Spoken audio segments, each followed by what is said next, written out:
Humni bilisummaa Oromoo Waboon zoonii Giddugalaa fi zoonii Lixaa keessatti tarkaanfii waraanaa diina irratti fudhachuu isaa beeksise. Godina Shawaa Lixaa Ono Cobiitti loltoonni mootummaa nama nagaa lubbuu dabarsanii maallaqa guddaa irraa saamuun dhagahame. Magaalaan bara dheeraaf bulchiinsa Dirree Dhaawaa jala turte magaalaan Jaldeessaa naannoo Sumaaleef kenname mormii uummataa kaasuun gabaafame. Chaayinaan misaa'ilota farra markabaa galaana irratti fayyadaman Iraaniif erguuf mari'achaa akka jirtu himame. Harri Gurraandhala 26 bara 2026 kunneen hangafoota oduuti. Kabajamtoota dhaggeeffattoota keenya hanga xumura oduu keenyatti nu waliin turaan affeerraa keenya.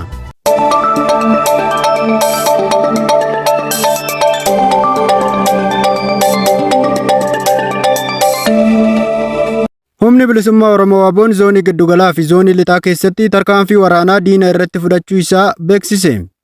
Akka odeeffannoo maddoota naannoo irraa nu qaqqabeetti tarkaanfileen kunneen Gurraandhala 25 fi 26 bara 2026 bakkoota adda addaa keessatti gaggeeffamaniiru. Gurraandhala 26 zoonii Lixaa keessatti godina Iluu Abbaa Booraa aanaa Buree gandoota Boonda'oo fi Huubii jedhamanitti kaampiiwwan waraanaa mootummaa irratti haleellaa cimaan barii barraaqaan gaggeeffameera. Akka gabaasni kun jedhutti Waboon kaampii waraanaa kana cabsuun humnoota mootummaa irratti miidhaa guddaa geessise. Tarkaanfii kanaan loltoonni mootummaa hedduun du'uun isaanii kan ibsame yoo ta'u, kanneen biroon immoo madoo salphaa fi cimaa ta'uun isaanii himameera. Loltoonni hafanis bittinnaa'anii baqachuun akka faffaca'an odeeffannoon nu qaqqabe ni mul'isa. Haala wal fakkaatuun zoonii Giddugalaa keessatti Gurraandhala 25 bara 2026 godina Shawaa Lixaa aanaa Aadaa Bargaa ganda Deebisa Aggaasaa jedhamutti tarkaanfii Waboon diina irratti fudhateen injifannoo guddaa akka argamsiise beeksifameera. Tarkaanfii kanaan meeshaaleen waraanaa garaagaraa diina irraa hiikamuun moonaa qabsoo bilisummaa Oromoof galii ta'aniiru. Qawwee akaamaa hidhannoo waliin gumbiin rasaasaa, rasaasni hedduunii fi dookumantiiwwan adda addaa akka argaman ibsameera.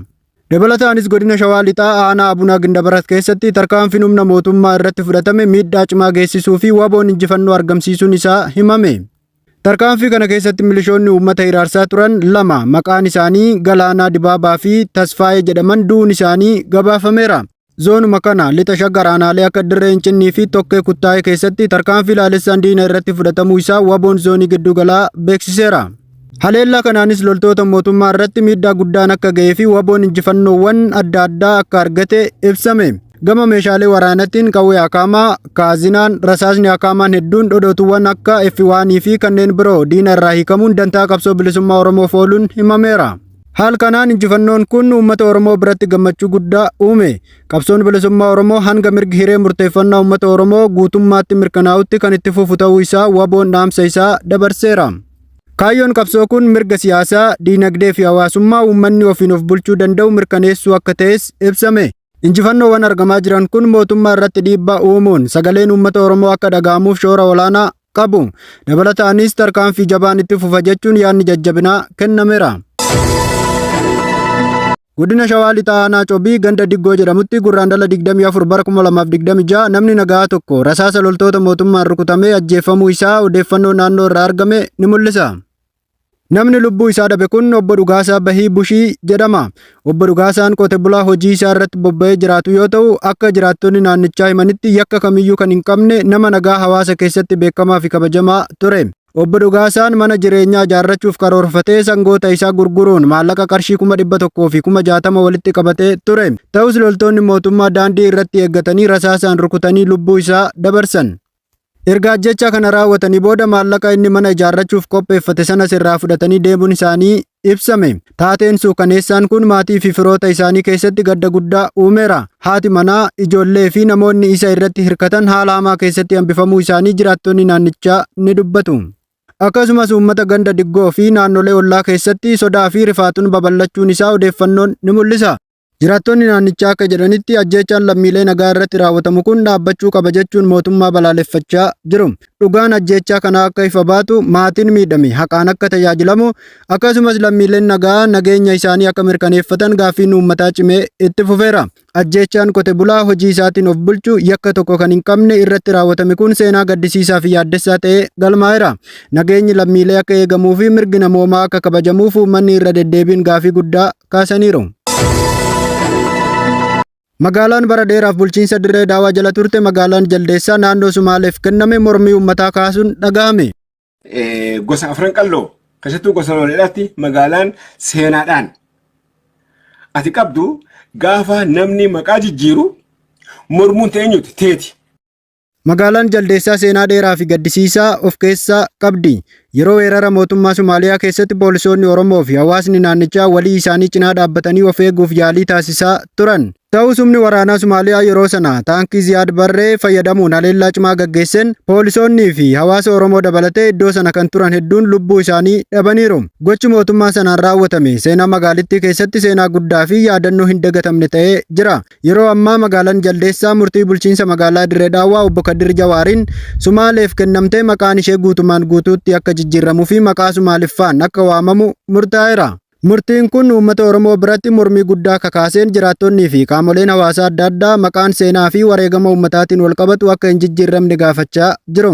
Akka uummanni Oromoo naannichaa jedhutti jijjiiruun maqaa kanaa seenaa, eenyummaa fi mirga uummataa irratti dhiibbaa qaba jedhaniiru. Gochi kun hariiroo hawaasa naannichaa laaffisaa jira jechuunis dubbatu.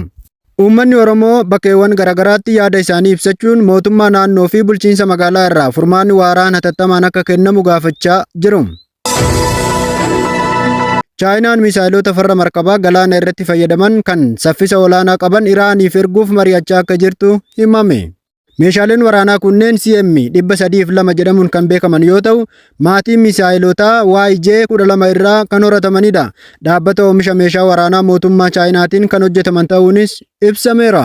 Akka odeeffannoon kun ibsutti misaayiloonni kunneen saffisa guddaa hanga sagalee dachaa 4 MACH gahuu danda'u. Kunis yeroo gabaabaa keessatti fageenya dheeraa ce'anii xiyyaafannoo isaanii rukutuu akka danda'an taasisa. Fageenyi rukuttaa isaanii gara kiiloomeetira 290ttis tilmaamama.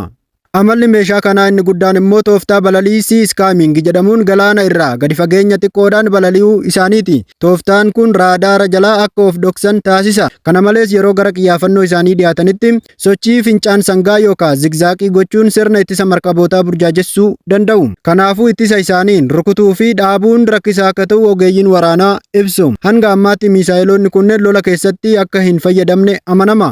Garuu yoo harka Iraan seene dandeettiin waraana galaana biyyattii akka dabalu akkasumas humna galaanaa Ameerikaa fi michoota ishee irratti sodaa guddaa akka uumu tilmaamamaa jira. Ogeeyyiin akka jedhanitti saffisa isaanii balalii gadaanaa fi tooftaan of ittisuun burjaajessuu danda'an walitti dhufuun dooniiwwan waraanaa ammayyaa irratti balaa guddaa fiduu danda'a. Keessattuu naannoo akka Baab al-Mandabii fi Hormuz daandiiwwan daldala addunyaa murteessoo ta'an irratti sodaa nageenyaa dabaluun isaanii hin oolu jechuun sodaatamaa jira. Gama biraatiin akka odeeffannoo kanaatti walitti dhufeenyi mootummaa Chaayinaa fi Iraan gidduu jiru caalaatti akka jabaatu agarsiisa.